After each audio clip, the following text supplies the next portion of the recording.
Okay, the first thing I'm gonna make is microwave omelet. I'm gonna make 4 microwave meals for y'all today. Each one of them can be done with 1 to like 3 ingredients, and you can jazz it up as much as you want or keep it as basic as you want. So the microwave omelet takes less than 3 minutes. The first thing you do is get a microwave safe bowl, usually glass bowl, and put the eggs in it and whisk the eggs. So you have them really, that yolk is really broken up and kind of blended in with the whites of it. And at this point, I always put in some salt and pepper too. Okay, so that's step 1. Then you put that in the microwave for 1 minute. Okay. When that comes out, it'll look like this. And you can eat it like this and just have, you know, a little omelet, or you can add stuff to it. So I like to add cheese, lots of cheese, and some pico. And this is something I keep on hand because it's way easier to have this in your refrigerator already cut up. And often it's cheaper too than buying all the ingredients separately. So you'll see there's 2 different things that we can put this into today.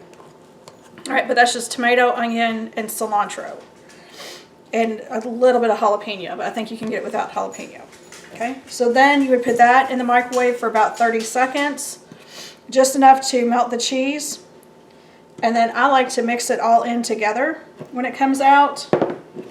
And this is your final product. So you have a omelet with tomato, onion, and cheese in less than 3 minutes. Okay, so this next one, I'm going to show you 2 different options. My dog has started smelling food in the kitchen, so if you hear her barking, I'm sorry. I'm going to show you how to do a quesadilla or a baked potato with some easy ingredients that you could usually have on hand. Baked potatoes, wash them really, really well. I even would like use a clean dish rag and wash them that way before I put them in the microwave. And I microwave mine for about 7 or 8 minutes. When it gets mushy to the touch, or you can stick a fork in it, then you know it's ready. Okay, so with this, some people like just plain cheese on their quesadilla, but if you want tacos, there's a lot of different choices you have. One is if you make taco meat and then just use the leftovers from tacos or Taco Tuesday to put either on the quesadilla or on the hamburger. If I make that and I have extra, then I put them in like little individual size Ziploc bags and put it in the freezer.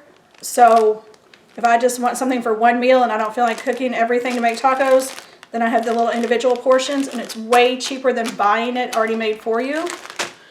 Or you can actually buy Taco Complete, and that has all the taco meat and seasonings in there for you.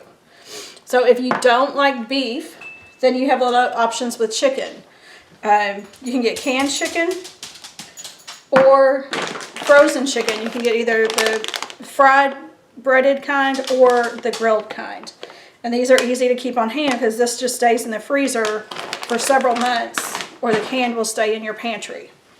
Okay, so the first thing we're going to do, I'm going to put taco meat on it instead of just cheese.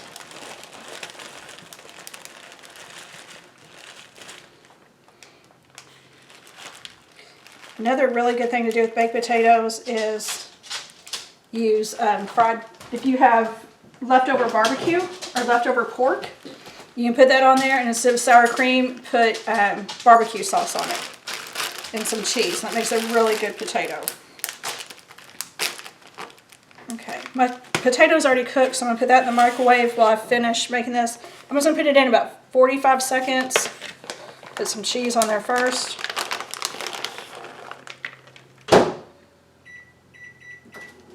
Okay, then on the quesadilla, I like lots of cheese on my quesadilla, so pile it on.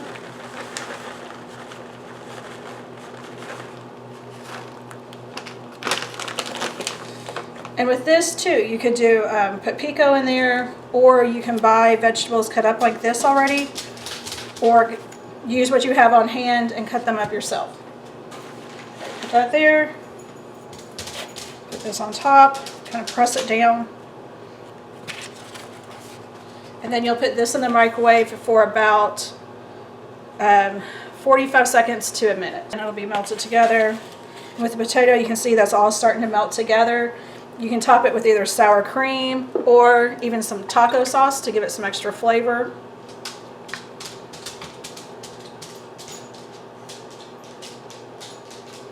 Or if you want to have a real, like a taco taste to it, do the hot sauce, some pico, and some sour cream. Depending on, you just put whatever you want on there. Okay. Your quesadilla is finished. Let it set for just a minute so it all kind of melts in together. Cut it with a pizza slicer, and you have a quesadilla for one meal. You have a baked potato for another.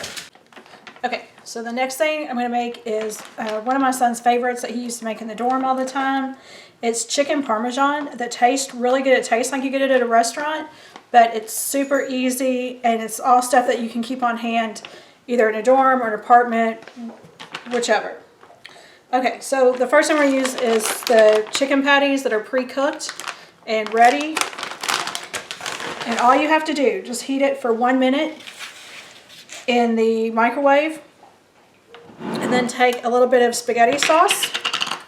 So of course I have a huge jar. I'm not going to need that much, but if you're cooking like for a whole family, you can line the bottom of a baking dish with these and put the sauce and cheese over it that way, and then pop it in the oven. But just for like 1 or 2 people, this is the easiest way to do it. And then you can either put the shredded cheese and sliced, or just one or the other. It's up to you, whichever you like. I like lots of cheese. Okay. So you put your cheese on there. This is after you've cooked it 1 minute. You want it almost done before you put the cheese on. And then you put 1 piece of the sliced cheese on top, and that'll hold everything in together. You'll put that in the microwave for 1 minute, and it'll come out bubbly and all the cheese melted into. Okay, one more thing that's not a microwave dish, but it is a simple way to add a lot of flavor to your foods, is to use avocado. And you can use it either just as a plain avocado, or you can add some pico to it and make it an easy guacamole. So I was going to show you real quick how to do that. You simply cut around the avocado with a knife, and then the easiest way to get the seed out is to put the knife down into it, and it'll pull it right out. Okay. Then you scoop the avocado. If you just run your spoon along the inside, it'll pop it right out. And to keep your avocado from turning brown, you can either put some lime on it, or you can make sure it's sealed airtight. And if you don't have a lime on hand, I like to keep this in the refrigerator. And it's just lime juice. It stays for a couple of months. And I just put the lime on it that way. And like I said, I like keeping pico on hand because it's an easy way to add flavors.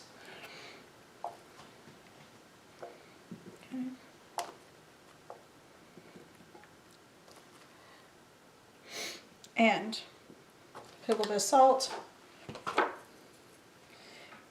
And this way you can eat it just like a salad, or you can take a fork and mash it and mix it together and make guacamole. If you don't like doing things like that, but you like avocado, you can get something like this to keep on hand and add that to your dishes. Okay. My son told me I need to work on my plating skills and make it look pretty, but there are a few things I guarantee about this. 1, it's easy. 2, it'll taste good. And 3, it'll fill your belly. So these are all inexpensive, easy things you can do. And here's an overview of it. We made the avocado salad, the quesadillas, and I like to put some salsa with it to dip it in. We made 1 taco potato with taco meat, salsa, and sour cream. We made scrambled eggs in a breakfast burrito that took less than 3 minutes. And you can see you can do it from plain, which is salt and pepper, or add whatever you want to it. Some people like to, you put ham or sausage in it. We made, and I did another potato with pork and barbecue sauce and cheese on it. And then we made our chicken Parmesan. So every single one of these could be made with 3 ingredients or less in about 5 minutes. So I hope you enjoy it, and I miss you all, and I hope to see you soon.